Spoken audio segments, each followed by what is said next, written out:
Good evening সকলকে, অনেক অনেক স্বাগত আমার চ্যানেলে। আশা করি আপনারা ভালো আছেন, সুস্থ আছেন।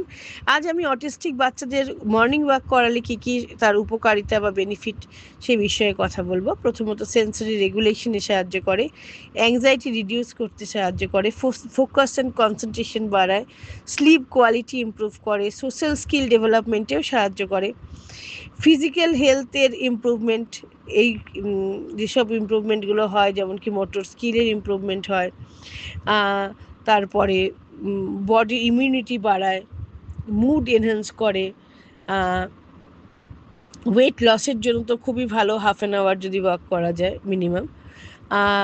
আর এটা একটা সারা দিনের জন্য একটা পজিটিভ টোন সেট করে দিনটার জন্য। আর অবশ্যই কিন্তু মর্নিং ওয়াকটা কনসিস্টেন্ট হতে হবে, একদিন করলাম 7 দিন করলাম না এরকম করলে হবে না।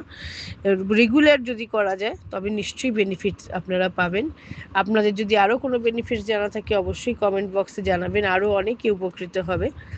ভালো থাকবেন, সুস্থ থাকবেন। চ্যানেলটি যদি ভালো লাগে লাইক শেয়ার অ্যান্ড সাবস্ক্রাইব করবেন। ভালো থাকবেন।